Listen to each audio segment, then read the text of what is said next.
मेरे प्यारे दोस्तों, रघुवंशी सर की तरफ से चैनल पर आप लोगों का दोबारा बहुत बहुत स्वागत है।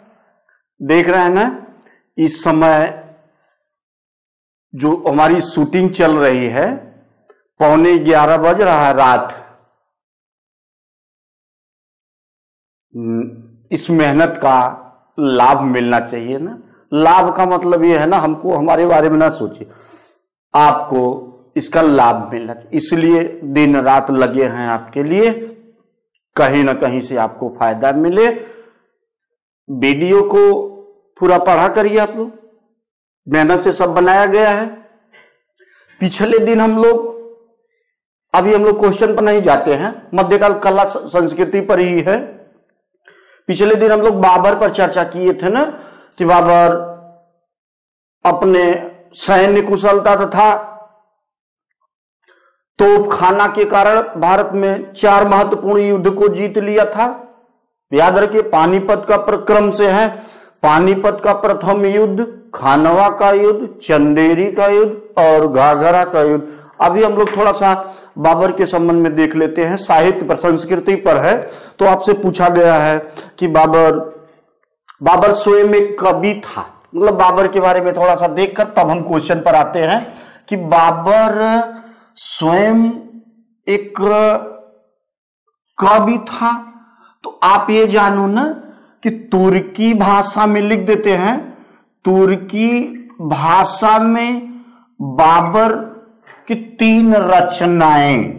पहली रचना संसार प्रसिद्ध आत्मकथा बाबर नामा, इसको नाम दिया गया है तुझके बाबरी। ये भी जान, आत्मकथा। अभी पिछले दिन बताए थे ना कि फिरोज शाह तुगलक की भी आत्मकथा, फतुहात फिरोज शाही, तुझके बाबरी।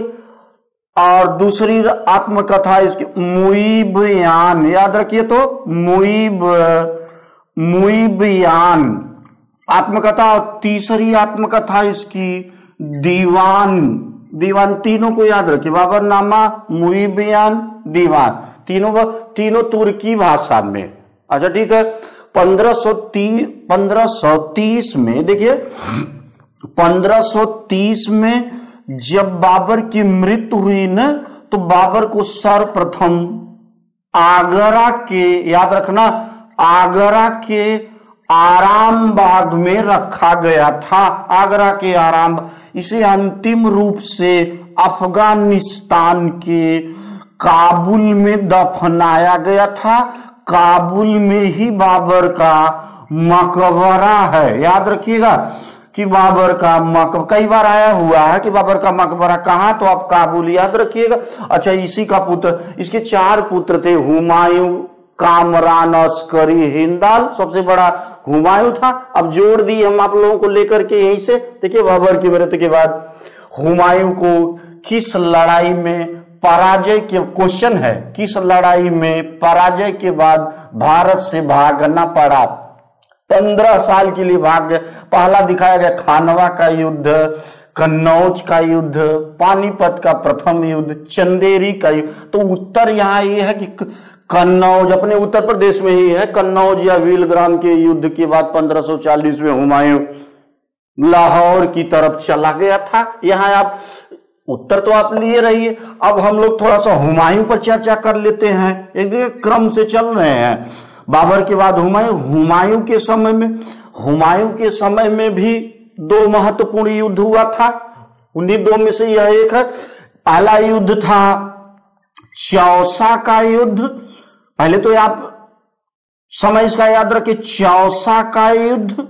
ये चौसा का युद्ध हुआ था 26 जून 1539। याद रखिए, 26 जून 1539। सुनिए इसके बारे में। बिहार के चौसा नामक स्थान पर हुमायूं तथा शेर शाह सूरी, देख रहे हैं, हुमायूं तथा शेर शाह। अभी बाद में हम हुमायूं पढ़ाने के बाद जोड़ देंगे शेर शाह से ले जाकर। शेर शाह सूरी के बीच युद्ध लड़ा गया था। विस्तार से तो इसमें बहुत नहीं बताएंगे, बता किंतु हुमायूं पराजित हो गया, अभी भागा नहीं। इस युद्ध में न 1 साल के लिए भाग, जब पराजित हुआ तो भाग कर चला गया था, आगरा की तरफ चला गया था। वहां चौसा का युद्ध, चौसा का युद्ध। अच्छा, दूसरा युद्ध जो हुआ था ये है कन्नौज या विलग्राम का युद्ध। याद रखो तो, कन्नौज या विलग्राम 1 साल बाद है। विलग्राम का युद्ध कब है? 17 मई 1540। ये युद्ध भी हुमायूं तथा शेरशाह सूरी के बीच लड़ा गया था, किंतु इसी युद्ध में हुमायूं भागकर आगरा की तरफ गया, शेरशाह भी पीछा करता हुआ जब आगरा गया तो हुमायूं लाहौर की तरफ चला गया। 15 वर्षों तक इसी क्षेत्र में भटकता रहा, लाहौर की तरफ। ठीक है, पहला क्वेश्चन हुआ। दूसरे पर आते हैं, दिल्ली में। अच्छा, यहीं पर हुमायूं के बारे में थोड़ा और जान लेते हैं। हुमायूं नामा नामक ग्रंथ की रचना किसके द्वारा की गई थी? लिख देते हैं, हुमायूं नामा। हुमायूं, इसी हुमायूं की बहन थी, बाबर की पुत्री थी, क्या नाम था? गुलबदन बेगम। याद रखिए, गुलबदन बेगम हुमायूं नामा नामक ग्रंथ की रचना की थी। अच्छा, हुमायूं की मृत्यु 1556 आया हुआ क्वेश्चन है। दिल्ली में दीन पनाह नामक पुस्तकालय भवन, याद रखिए 1556, यहीं पर इसका पुत्र अकबर आएगा। दीन पनाह नामक पुस्तकालय भवन की सीढ़ियों से लड़खड़ाता हुमायूं नीचे गिरा और इसकी खोपड़ी की हड्डी टूट गई, इसकी मृत्यु हो गई थी। एक लेन पुन, देख रहे, एक लेन पुन नामक इतिहासकार ने कहा है कि हुमायूं जीवन भर लड़खड़ाता रहा, लड़खड़ा कर ही इसकी मृत्यु हो गई थी। हुमायूं का मकबरा, अभी बाबर का मकबरा बताए हैं काबुल, हुमायूं का मकबरा दिल्ली। याद रखिए, हुमायूं बड़ा खूबसूरत मकबरा दिल्ली में, इसलिए खूबसूरत न कि जब ताजमहल बन रहा था तो इसी हुमायूं के मकबरा से नकल की गई थी। ठीक है, हुमायूं का मकबरा दिल्ली में। ठीक है, यहां पर अब आ गए हम लोग दूसरे, सीधे क्वेश्चन जोड़ देंगे शेरशाह सूरी से। दिल्ली में पुराना किला का निर्माण किस शासक के शासनकाल में? पुराना किला, लाल किला नहीं, पुराना किला का निर्माण किस शासक के शासनकाल में किया गया था? यहां दिखाया गया, बाबर, हुमायूं, अकबर, शेरशाह सूरी। तो आपका उत्तर है शेरशाह सूरी। यहां तो उत्तर आप आ गए। आइए शेरशाह सूरी के बारे में जो भी प्रश्न निकला है निकाल देते हैं। यहां देखिए, शेरशाह, आप भी लिखते रहो थोड़ा बहुत। शेरशाह सूरी, शेरशाह सूरी का समय था 1540 से 1545। शेरशाह सूरी के समय में भी इन दोनों युद्धों को जोड़ लीजिएगा, चौसा का युद्ध, कन्नौज विलग्राम का युद्ध। अच्छा, शेरशाह सूरी के दरबार में देखिए, कब ले जा रहे कभी, शेरशाह सूरी के दरबार में प्रसिद्ध कवि मलिक मोहम्मद, याद रखिए, मलिक मोहम्मद जायसी, इसी के दरबार में मलिक मोहम्मद जायसी, इसी के दरबार में रहकर 1540 में पद्मावत नामक ग्रंथ की रचना किया था। पहला क्वेश्चन देख रहे हैं। दूसरा क्वेश्चन बना हुआ है कि शेरशाह सूरी मार्ग, देख रहे हैं, जिसको आप लोग जीटी रोड कहते हो, शेरशाह सूरी मार्ग अथवा जीटी रोड का निर्माण शेरशाह सूरी कराया था, जो कलकत्ता से पेशावर अमृतसर की तरफ जाता है। कलकत्ता लिख दिए, कलकत्ता से पेशावर तक, कभी कभी अमृतसर पूछ लिया है, जाता है। और हुमायूं द्वारा बनवाई गई 2 इमारतें, एक इमारत तो यही लिखा हुआ, दिल्ली का पुराना किला, देखिए ना, पहली इमारत दिल्ली का पुराना किला, याद रखिए। और जीवन का, अपने जीवन काल में ही अपना मकबरा तैयार करा दिया था। नाम दिया गया शेरशाह। शेरशाह का मकबरा सासाराम, शेरशाह का मकबरा सासाराम बिहार, शेरशाह का मकबरा सासाराम बिहार। दिल्ली का पुराना किला, दिल्ली का पुराना किला। अच्छा ठीक है, इसको एक बार थोड़ा सा देख लो, फिर मिटाते हैं इसको। कि किस बाबर की 3 रचनाएं, बाबर तुर्की भाषा में बाबरनामा, मुई, बयान, दीवान। याद रखिए 1530 में बाबर की जब आगरा में मृत्यु, तो आगरा के आराम बाग में बाबर को रखा गया। अंतिम रूप से बाबर को अफगानिस्तान के काबुल में दफनाया गया था। बाबर का सबसे बड़ा पुत्र हुमायूं के समय में 2 महत्वपूर्ण युद्ध हुआ था। चौसा का युद्ध आपको हुआ है 26 जून 1539, कन्नौज तथा भीलग्राम का युद्ध 17 मई 1540। दोनों युद्ध शेरशाह सूरी तथा हुमायूं के बीच लड़ा गया था। दोनों युद्धों में हुमायूं पराजित हो गया था। हुमायूं नामा नामक ग्रंथ की रचना गुलबदन बेगम 1556 दिल्ली में हुमायूं दीन पनाह नामक पुस्तकालय भवन से सीढ़ियों से लड़खड़ाता हुआ नीचे गिरा और इसकी खोपड़ी की हड्डी टूटी। इसकी मृत्यु लेनपुन नामक इतिहासकार ने कहा कि हुमायूं जीवन भर लड़खड़ा कर इसके मृत्यु हो गई थी। दिल्ली में हुमायूं का मतलब शेरशाह सूरी। कवि मलिक मोहम्मद जायसी 1540 में इसी के दरबार में रहकर पद्मावत नामक ग्रंथ की रचना किया था। शेरशाह सूरी अथवा जीटी रोड का निर्माण शेरशाह कराया था। और 2 प्रसिद्ध बिल्डिंग है, दिल्ली का पुराना किला, शेरशाह का मकबरा। तीसरा प्रश्न है, हल्दी घाटी की लड़ाई किसके किसके बीच लड़ी गई थी? किसके बीच लड़ी गई थी? तो यह है अकबर और राणा संग्राम सिंह। दूसरा अकबर और मेदिनी राय। तीसरा अकबर और महाराणा प्रताप। चौथा है अकबर और उदय सिंह। तीसरे पर जाइए, हल्दी घाटी का, याद रखिए हल्दी घाटी का युद्ध अकबर और महाराणा प्रताप के बीच लड़ा गया था। इसी युद्ध का परिणाम अकबर के पक्ष में गया था। ठीक है, ये तो क्लियर हो गया। युद्ध का परिणाम अकबर के पक्ष में गया। आइए थोड़ा सा 1576 में लड़ा गया था। अकबर के बारे में थोड़ा जान लेते हैं। देख रहे हैं, अकबर के समय में 2 महत्वपूर्ण युद्ध लड़ा गया था। एक युद्ध का नाम हम लोग दे सकते हैं पानीपत।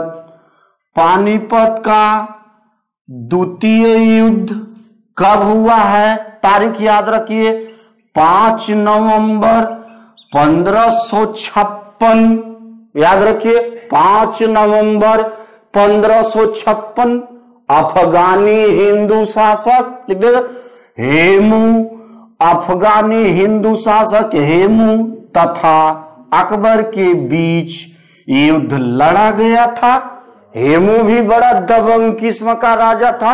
हेमू की विजय हो चुकी थी, किंतु अचानक हेमू की आंखों में तीर लगी। हेमू नीचे गिरा। अकबर का संरक्षक, याद रखिए बैरम खां, हेमू के सिर को काट दिया। युद्ध का परिणाम चला गया था अकबर के पक्ष में। पानीपत का सेकेंड युद्ध अकबर के पक्ष में गया 5 नवंबर 1556। दूसरा युद्ध यही था। दूसरा युद्ध यही हल्दी घाटी का युद्ध। हल्दी घाटी महत्वपूर्ण में हल्दी घाटी का युद्ध कब लड़ा गया था? ये राजस्थान के, देख रहे हैं हल्दी घाटी का युद्ध कब है? 18 जून। इसको याद रखो तो, देख रहे हैं 18 जून। अगर हम यहाँ डिटेल ना बताते तो इस समय भी कई बार पूछा हुआ। इसका लाभ यही मिलेगा कि एक न्यू बन जाएगा। 18 जून 1576, इसके बारे में जान लीजिए। 1576 राजस्थान के अरावली पर्वत, याद रखिए, राजस्थान की अरावली पर्वत के हल्दी घाटी नामक स्थान, यहाँ की कई बार पूछा गया है कि हल्दी नाम क्यों पर, यहाँ की मिट्टियां पीली होती हैं। राजस्थान की अरावली पर्वत के हल्दी घाटी नामक स्थान पर अकबर और महाराणा प्रताप के बीच युद्ध लड़ा गया था। राणा पराजित हो गया, चेतक घोड़े पर बैठकर प्राण बचाकर जंगलों की तरफ भाग लिया। मतलब इस युद्ध का परिणाम भी अकबर के ही पक्ष में गया। आप जानोगे कि पानीपत का सेकेंड युद्ध तथा हल्दी घाटी दोनों युद्धों का परिणाम अकबर के ही पक्ष में गया था, अकबर के ही पक्ष में गया था। और अब आप आगे बढ़ोगे ना तो चौथा क्वेश्चन जो दिखाया गया है, ये 4 और 5 अकबर से ही। रामायण का अनुवाद फारसी भाषा में किसने किया? अबुल फजल, नंबर 1 अब्दुल लतीफ बदायूनी, ईश्वरदास। तो यहां है उत्तर है तीसरे नंबर पर, रामायण का फारसी भाषा में अनुवाद बदायूनी द्वारा किया गया था, बदायूनी द्वारा किया गया था। अच्छा ठीक है, फिर आपको 5वें नंबर का क्वेश्चन दिखाया अकबर के समय का। अकबर के समय में महाभारत का फारसी भाषा में अनुवाद किया गया था और वह शीर्षक क्या दिया गया था, कौन कौन लोग किए थे? तो शीर्षक में महाभारत का जो फारसी भाषा में अनुवाद किया गया था ना, शीर्षक दिया गया था रमजनामा। याद रखिए, रमजनामा। आपको विकल्प मिटा दिया गया, यहां से मिट गया मिटाने में। जैसे मान लीजिए आपसे पूछ दिया जाए कि महाभारत का जो फारसी भाषा में अनुवाद किया गया था अकबर के समय में, शीर्षक क्या दिया गया था? बाबरनामा, अकबरनामा, रमजनामा, कोई नहीं तो आप बताना। शीर्षक था रमजनामा। किसके द्वारा फारसी भाषा, बदायूनी इसमें भी रहे हैं। 3-4 का नाम आया, देख रहे हैं। 1 नंबर पर हम लोग बदायूनी का नाम दे सकते हैं, दूसरे नंबर का नाम दे सकते हैं अबुल फजल का नाम दिया गया है। तीसरे नंबर पर फैजी और नंबर 4 नाम दे दिया गया है शेख सुल्तान। 4 नंबर पर नाम दिया गया है शेख सुल्तान। ये चारों मिलकर, देख रहे, चारों मिलकर महाभारत का फारसी भाषा में अनुवाद किए थे, महाभारत का फारसी भाषा में अनुवाद किए थे। मित्रों, हम लोग इस वीडियो में यहीं पर अपनी बातों को विराम देते हैं। एक बार इसको फिर से देखो, पानीपत का सेकेंड युद्ध, हल्दी घाटी का युद्ध, ये दोनों अकबर के पक्ष में गया था। रमजनामा अकबर के समय में, महाभारत का फारसी भाषा में अनुवाद 4 के द्वारा बदायूनी, अबुल फजल, फैजी, शेख सुल्तान। और रामायण का अकबर के समय में फारसी भाषा में अनुवाद बदायूनी। बहुत अच्छा, बड़ा प्यारा क्वेश्चन है दोनों, याद रखिएगा। बदायूनी के समय में किया गया था। 11 बजा है, हम लोग यहीं पर अपनी बातों को विराम देख रहे हैं ना। जनवरी महीने में पसीना देखिए माथे पर, इसी तरह मेहनत करना सीखिए। मेहनत का कोई विकल्प नहीं होता है, मेहनती है तो आपको कहीं ना कहीं से ईश्वर रास्ता देता जरूर है। वीडियो पसंद आती है तो कमेंट जरूर करिए, कमेंट से थोड़ा सा ताकत, उत्साह, ऊर्जा मिलती है। और लाइक भी करिए, उसके आगे तो आप समझ ही रहे हैं क्या करना है। ठीक है मित्रों, धन्यवाद।